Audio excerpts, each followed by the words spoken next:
Foi antes mesmo dos nazistas na Alemanha. O Brasil já tinha campos de concentração onde mais de 73 mil pessoas foram aprisionadas. Os nordestinos, vítimas da seca, da fome, das doenças, eram isolados nos chamados currais do governo, construídos em 1915 e em 1932 no Ceará.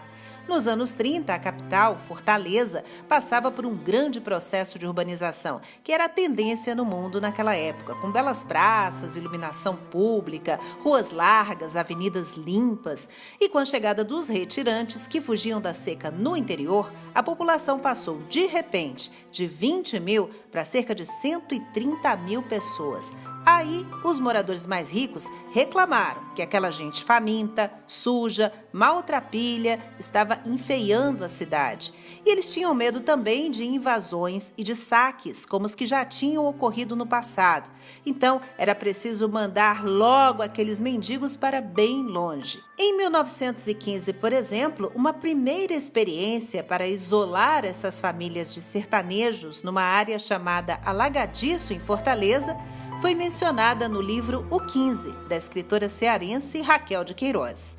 Mais tarde, outros 6 campos de concentração seriam construídos, a maioria no interior do estado, bem longe da capital, ao redor das cidades de Crato, Cariús, Quixeramobim, Quixadá, Ipu e Senador Pompeu.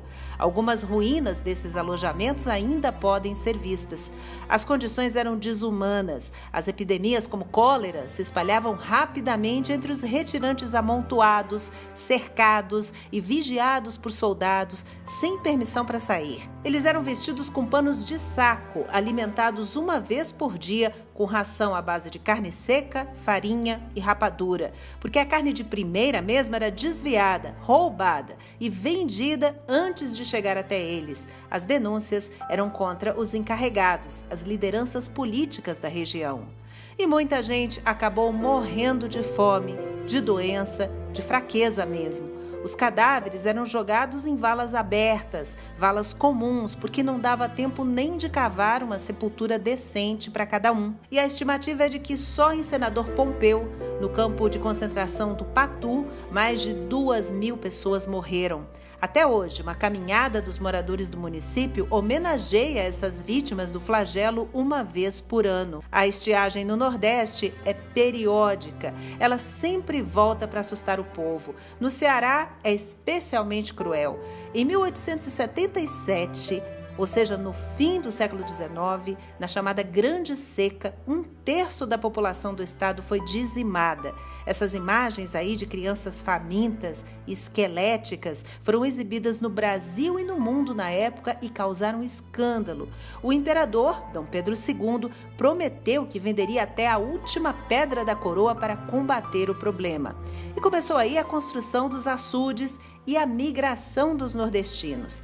Milhares foram para a Amazônia servir de mão de obra na extração da borracha. A cada nova estiagem, o governo então criava frentes de obras. Muitos sertanejos foram empregados, por exemplo, na abertura da estrada de ferro de Baturité, no Ceará.